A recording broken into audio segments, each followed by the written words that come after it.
Nanti ditanya lagi, itu duit dari mana? Ladang ngonten. Saya selalu ditanya, Pak Didi duitnya dari mana? Ngonten. Habis itu dimasalahin lagi, gubernur konten. Lebih baik dari jadi gubernur konten, punya duit diberikan pada rakyat daripada gubernur molor. Bener nggak? Ya kan, daripada gubernur tidur, gubernur protokoler, gubernur ingin dihargai, gubernur menghabiskan anggaran jalan-jalan ke luar negeri. Tuh hayang, tuh hayang. Dan biarkan yang nyinyir suruh sakit hati selamanya. Karena Jawa Barat akan terus mengalami peningkatan pembangunannya. Ini baru 3 bulan. 100 hari itu tanggal 30 Mei. 100 hari kepemimpinan saya. Belum 100 hari, sudah banyak orang yang kepanasan. Apalagi 5 tahun.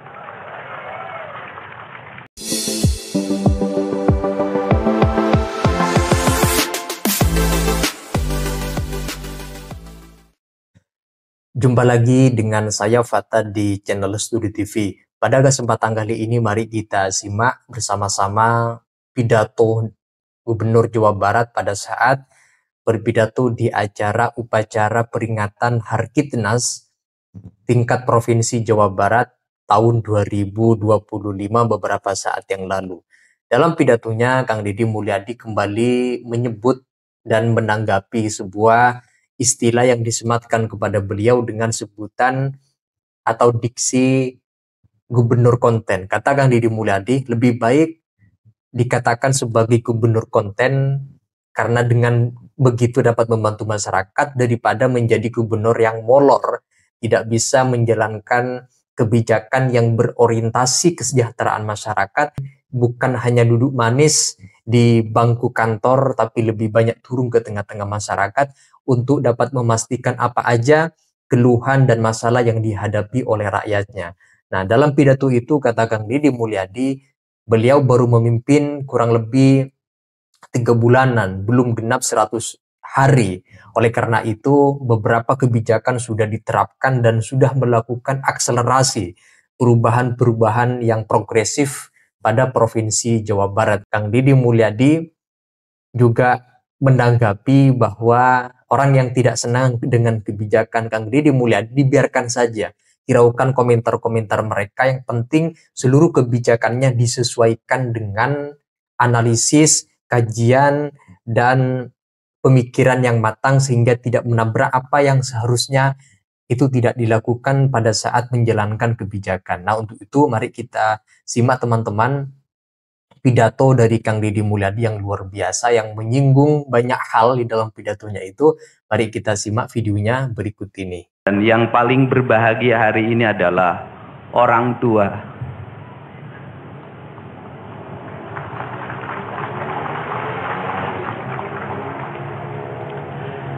Dari 273 anak-anak Jawa Barat yang terjaring di seluruh provinsi Jawa Barat dengan berbagai latar belakang, dengan berbagai kondisi, dengan berbagai keadaan, hari ini sudah tumbuh menjadi anak-anak yang sehat, memiliki visi dan memiliki harapan. Bahkan menurut saya jauh lebih baik dibanding yang tidak mengikuti pendidikan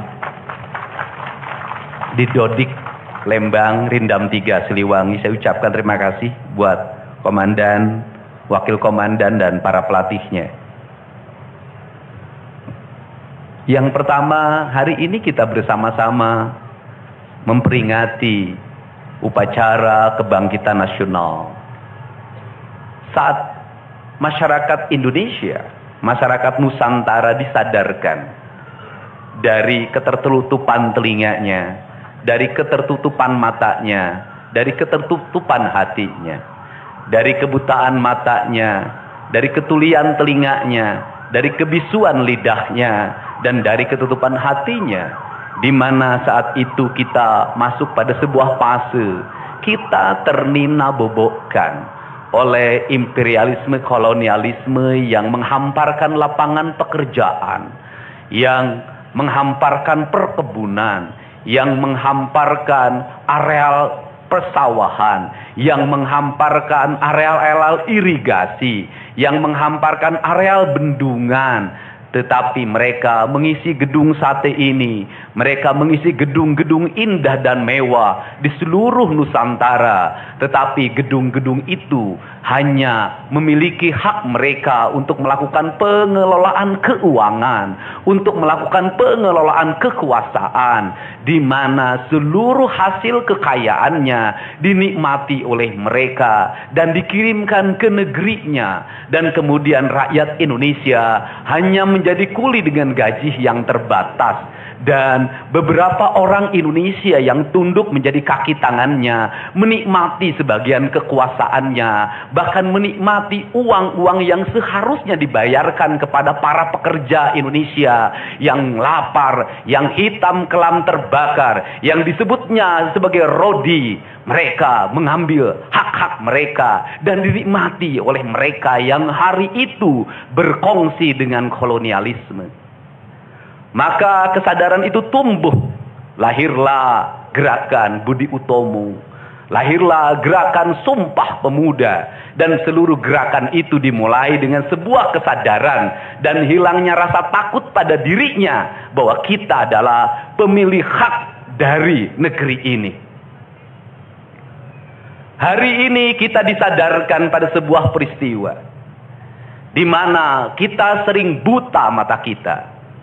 Kita sering tuli telinga kita, dan kita sering gagu lidah kita. Ketika anak-anak kita berteriak di jalanan, mengusung sangkur, membawa celurit, saling berkejaran, darah menetes di setiap sudut kota, motor-motor dibakar, orang menjerit penuh rasa ketakutan, kita hanya bisa diam. Ketika di sudut-sudut kota, anak-anak kita menenggak ciu. Ketika sudut-sudut kota, anak-anak kita makan eksimer. Ketika di sudut-sudut kota, anak-anak kita makan minuman oplosan. Mereka jatuh tersungkur, matanya merah penuh dengan rasa emosi, pulang ngamuk ke orang tuanya. Kita hanya bisa diam. Ketika anak-anak kita menghabiskan waktu main game online sampai jam 4 pagi, tidak masuk sekolah, di rumah ngamuk, mengancam orang tuanya dengan pisau, menusuk kakeknya dengan sangkur, kita hanya bisa diam. Proses kita hanya dua, pidana dan penjarakan dalam penjara anak. Tetapi kita tidak pernah menyadari bahwa seluruh lorong-lorong kegelisahan mereka, seluruh hiruk pikuk jalanan tak membuat mereka nyaman. Sudut-sudut rumah menjadi neraka bagi kehidupan mereka. Lapang-lapang bola tergusur menjadi industri perumahan pemukiman dan pertokoan.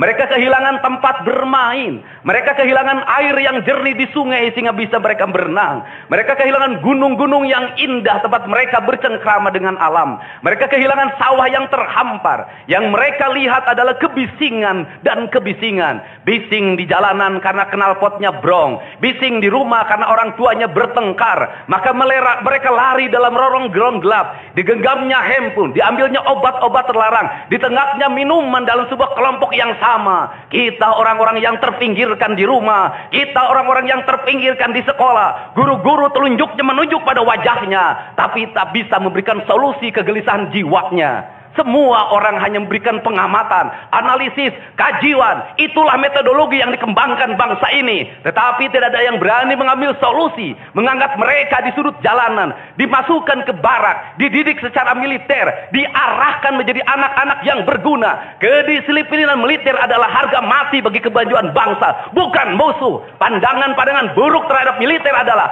pandangan-pandangan orang yang takut anak-anak Indonesia bangkit, yang takut anak-anak Indonesia mencapai kemajuan. Mereka takut bangsa ini menjadi bangsa kokoh dan tegap. Mereka ingin bangsa Indonesia menjadi bangsa pemabuk yang setiap hari mabuk akan ilmu pengetahuan, yang setiap hari bertengkar di TV, yang setiap hari bertengkar di medsos, sementara hamparan kekayaan alam diambil sama mereka.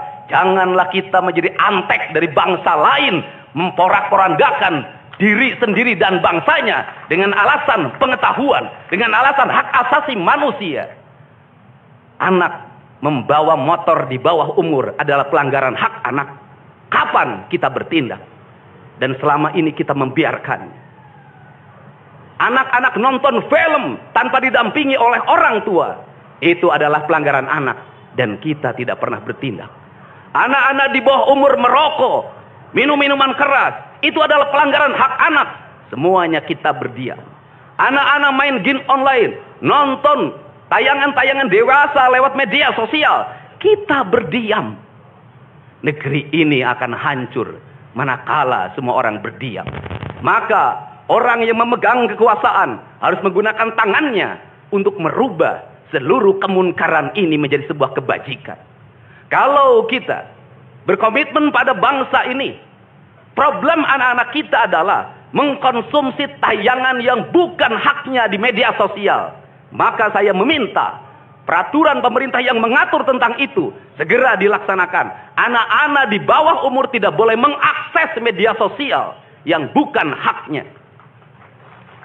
Seberapa besar pun gagasan yang saya gagas, seberapa kuat pun kekuatan yang saya bangun, saya tidak akan bisa melawan jutaan akun yang merasuki otak kiri dan otak kanan anak-anak kita. Untuk itu, pada saat ini sudah saatnya kita tidak saling menyalahkan.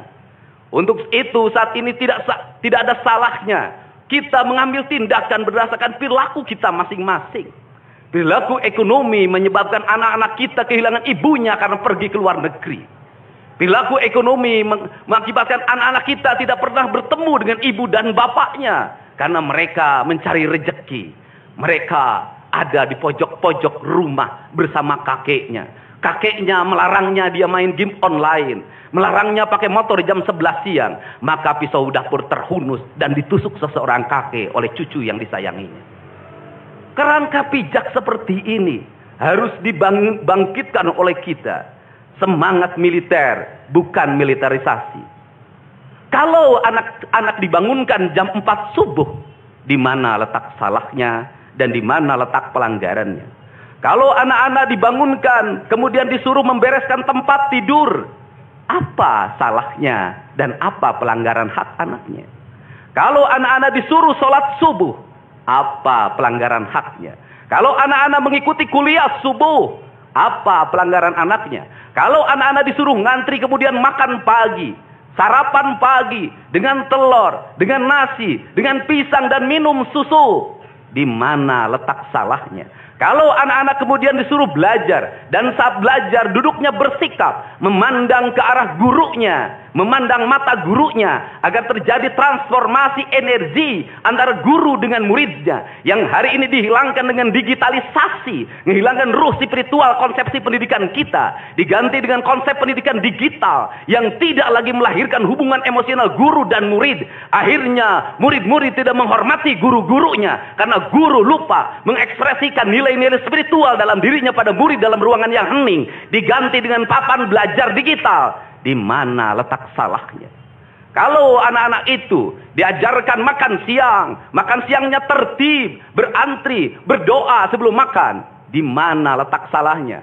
Kalau anak-anaknya sore hari diajarkan bola voli, sepak bola, latihan baris berbaris, di mana letak salahnya? Kalau sore hari anak-anak disuruh masuk ke masjid, mengikuti pengajian, di mana letak salahnya? Kalau setelah itu mereka makan malam, dan makan malam ditandai dengan berdoa, di mana letak salahnya? Kalau mereka jam 9 disuruh masuk barak, disuruh masuk ruang tidur, dan disuruh tidur, di mana letak salahnya? Justru hak-hak anak terdapat di barak pendidikan TNI, dan hak itu tidak mereka dapatkan di rumah-rumah. Di rumah-rumah anak-anak tidak bisa tidur malam. Mereka rata-rata tidurnya jam 4. Jam 1 malam, jam 2 malam. Di rumah mereka tidak mendapat makanan yang bergizi karena serba fast food. Di rumah mereka tidak mendapatkan kasih sayang. Di jalanan mereka balapan. Mereka tidak mendapatkan ruang hidup tanpa gadget dalam setiap hari. Saya katakan, justru lingkungan kita hari ini, rumah, halaman rumah, kadang sekolah, kadang jalanan, bukan lagi tempat yang ramah untuk anak-anak Indonesia. Untuk itu apa kebijakan yang harus kita lakukan? Kebijakan yang harus kita lakukan adalah mindset pembangunan dirubah. Ekonomi bukan segalanya. Itu penting. Tetapi ekonomi tidak boleh membunuh ruang-ruang publik di mana orang mendapat ruang bercengkrama. Desain rumah harus dikembalikan pada desain yang membuat jendela, membuat ruang untuk ibu dan bapaknya berkumpul. Halaman rumah harus tersedia di setiap kampung, jangan dihabiskan untuk bangunan. Karena anak-anak ingin bermain di halaman. Lapangan bola di setiap desa harus ada. Karena apa? Karena mereka terus berinteraksi olahraga. Sungai-sungai harus dijernihkan. Karena anak-anak orang miskin tidak bisa berenang di kolam renang yang berbayar. Mereka harus berenang di sungai-sungai yang jernih. Gunung-gunung harus dihijaukan. Karena anak kita perlu hiking dan traveling dalam setiap waktu. Anak-anak kita perlu berinteraksi dengan semesta. Lampu-lampu kadang sebulan sekali harus dimatikan. Agar anak kita bisa menatap langit, melihat bulan dan bintang. Bahwa dia adalah bagian dari cakrawala yang indah. Negeri ini sudah sesak dengan uang di kepalanya. Yang akhirnya apa? Pendidikan hanya menjadi ucapan dan tingkatan S1, S2 dan S3. Tapi pendidikan lupa ada nilai esensial yang harus dihidupkan dalam relung hati manusia. Pendidikan Indonesia adalah mewujudkan manusia Indonesia seutuhnya. Mewujudkan manusia Indonesia seutuhnya. Dalam falsafah Sunda disebutnya Pancawaluya. Cager, bager, bener, pinter, singer. Itulah falsafah pendidikan asasi. Maka falsafah pendidikan asasi dalam kaidah Sunda disebutnya kalimatnya begini. Kawung mabur sarulukna sama kelengiten pandana. Ciamis tinggal pahitna, Ciherang tinggal kiruhna. Resi lengiten ajina pandita ilang komara. Kaduruku hawa nafsuna. Bangkong di kongkorong kujang. Kacai mawacameti. Saya hanya falsafah ini. Apa itu bangkong di kongkorong kujang? Kujang adalah senjata. Bagi orang Sunda adalah sebuah kehormatan diri. Kujang. Tetapi kujang tidak bisa dikongkorongkan pada bangkong. Kalau bangkong dikongkorongkan oleh kujang, bangkong itu anak-anak di bawah umur. Kalau dia dikongkorongkan oleh kujang, kujang itu tak bermakna dan bangkong itu mati, tak mampu membawa kujang. Kacai mawacameti, apa itu artinya? Orang pergi ke air untuk mensucikan diri. Maka dia harus membebaskan diri dari berbagai apapun kepentingan. Dia ingin pasrah. Dia ingin sumera. Hirup ukur sasamperan, awak ukur sasampayan. Sariring-dering dumadi sarengkak saparipola. La haula wala quwata illa billah. Maka dia tidak boleh membawa hawa nafsu. Ketika kita ingin memasuki abad ritual dan spiritualitas, maka tidak boleh ada kebencian, tidak boleh membawa senjata apapun, tidak boleh, maka kita berserah. Apa yang terjadi hari ini? Orang-orang yang setiap hari bicara tentang kesucian, lidahnya menyakiti orang lain, menusuk orang lain, membawa api peperangan pada saat orang menuju kesucian. Bahkan bisa jadi menghinakan orang lain, itu dianggap bagian dari kesucian. Tidak ada anak nakal. Tapi orang Sunda itu menyebutnya budak bangor. Budak bangor itu beda dengan nakal. Kenapa? Itu masa mereka menginjaki masa remaja menuju masa dewasa.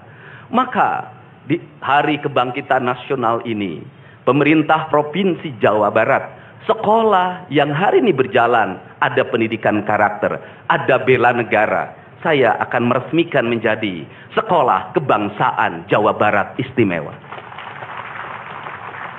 Sekolah Kebangsaan Jawa Barat Istimewa nanti akan dipusatkan di Dodik, Lembang. Dan kalau ada lembaga pendidikan lainnya, kami juga akan menjadi kerjasama. Mereka yang bersekolah di situ bukan anak-anak yang tawuran. Bukan anak-anak yang minum. Bukan anak-anak korban dari ML. Tetapi juga nanti anak-anak yang memiliki kemampuan akademik yang tinggi. Anak-anak yang memiliki kemampuan pikiran yang tinggi. Dan seizin pimpinan DPRD Provinsi Jawa Barat, tahun ini kami akan memberikan beasiswa pada mahasiswa-mahasiswa yang kuliah di jurusan engineering. Tetapi mereka harus mengikuti sekolah kebangsaan selama 1 bulan. Agar uang yang diberikan oleh Provinsi Jawa Barat melahirkan nasionalisme-nasionalisme baru yang bisa membawa bangsa ini ke arah kemajuan. Dan saya mengucapkan terima kasih pada kalian semua yang membuat diri saya hari ini setiap hari berpikir. Ingat, doa yang terpancar ada 2. Saya tidak menyebut doa. Rintihan hati, bisikan hati ada 2. Ada yang berharap ini berhasil, dan ada yang berharap ini gagal. Siapa yang berharap ini berhasil? Mereka adalah kaum-kaum nasionalis yang mencintai bangsa ini. Siapa yang berharap ini gagal? Para nyinyir dan para pembenci yang menjadikan politik sebagai tujuan hidupnya. tanpa pernah bisa membedakan mana kepentingan politik dan mana kepentingan kebangsaan. Walaupun kebijakannya baik karena beda dengan politiknya, dia mengatakan buruk. Dan walaupun kebijakannya buruk karena sama dengan politiknya, dia katakan baik. Ini orang yang tidak punya spirit nasionalisme. Dia hidup mempertuhan politik dalam setiap waktu. Saya katakan, dia hidup mempertuhan politik dalam setiap waktu. Meskipun lidahnya berkata bertuhan pada Allah, tetapi hatinya dalam setiap hari hasud dan menjadikan politik sebagai tujuan hidup. Dan barangkali bisa dilihat dari seluruh rakyat Jawa Barat, karena ini tertransformasi lewat media televisi dan media digital. Yang menjadi petugas upacara hari ini bukan pasukan paskibraka yang biasa kita pakai, tapi mereka adalah peserta didik sekolah kebangsaan Dodik Lembang Rindam 3 Siliwangi. Waktunya tidak lama, hanya 18 hari, tapi bisa dibentuk.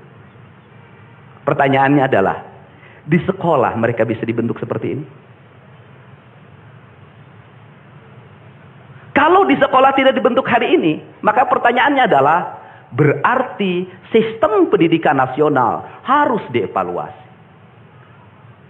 Dan kalau misalnya yang di Jakarta mau menyalahkan, kan disahkannya di Jakarta. Kan anggaran yang triliunan disahkan di Jakarta. Kenapa anggaran yang triliunan ini tidak terevaluasi dalam setiap tahun? Saya katakan, sistem pendidikan yang di dalamnya angka-angka yang hanya orientasinya materi dan kepuasan dalam outcome dalam sistem pengelolaan keuangan tidak akan melahirkan apapun kecuali tumpukan kertas, software dan hardware. Tetapi pendidikan yang lahir dari jiwa dan lahir dari cinta tanpa biaya yang besar, dia akan melahirkan anak-anak penuh dengan semangat kebangsaan dan punya spirit Pancawaluya. Itulah pentingnya hati. Itulah pentingnya rasa. Untuk itu hari ini ada antrian, ribuan orang yang ngantri ingin memasuki pendidikan di pendidikan sekolah kebangsaan. Dan kalian semua hari ini bisa bertemu dengan orang tuanya. Bisa mendapat sertifikat dari kami dan bisa pulang dulu. Nanti dalam 2 minggu sekali kami siapkan mobil di setiap kabupatennya untuk pergi ke Dodik lagi mengikuti pematangan, bukan di Dodik nanti, di Badan Diklat ESDM Pemda Provinsi Jawa Barat, kalau nanti di Dodik diisi oleh siswa yang baru. Dan kami akan memantau perkembangan kalian dalam waktu 1 tahun, bukan 6 bulan. Dan saya sudah meminta kepada Dinas Kesbangpol, Dinas Pemuda Olahraga, di upacara peringatan 17 Agustus 1945 Pemda Provinsi Jawa Barat, seluruh pesertanya berasal dari siswa didik sekolah kebangsaan di Dodik Lembang. Kalian semua jadi petugas upacara Agustusanan. Jadi tidak usah repot lagi. Ternyata bisa. Dan hari ini bisa kalian bahagia. Saya ngasih bonus untuk petugas upacara dari Dodik ini 25 juta untuk dibawa pulang ke rumahnya masing-masing. Dapat uang saku, makannya enak, tidurnya nyenyak, berubah mental, bajunya bagus, pulang dapat bonus, gratis lagi. Dan tentunya buat petugas yang lain juga kita siapkan 25 juta. Nanti ditanya lagi, itu duit dari mana? Ladang ngonten. Saya selalu ditanya, Pak Didi duitnya dari mana ngonten? Habis itu dimasalahin lagi, gubernur konten. Lebih baik dari jadi gubernur konten, punya duit diberikan pada rakyat daripada gubernur molor. Bener nggak? Ya kan, daripada gubernur tidur, gubernur protokoler, gubernur ingin dihargai, gubernur menghabiskan anggaran jalan-jalan ke luar negeri, teu hayang teuing aing. Kang Dedi masuk gorong-gorong, ya sebentar lagi akan saya naik ke pesawat. Jadi Indonesia ini perlu mental yang kuat kalau ingin melakukan perbaikan. Kenapa? Harus kuat menghadapi kaum nyinyir. Dan biarkan yang nyinyir selalu sakit hati selamanya. Karena Jawa Barat akan terus mengalami peningkatan pembangunannya. Ini baru 3 bulan. 100 hari itu tanggal 30 Mei. 100 hari kepemimpinan saya. Belum 100 hari sudah banyak orang yang kepanasan. Apalagi 5 tahun. Dan saya ucapkan terima kasih. Ini upacara yang spesial. Kita dihadiri oleh Korps Pasukan Khusus. Tepuk tangan semuanya.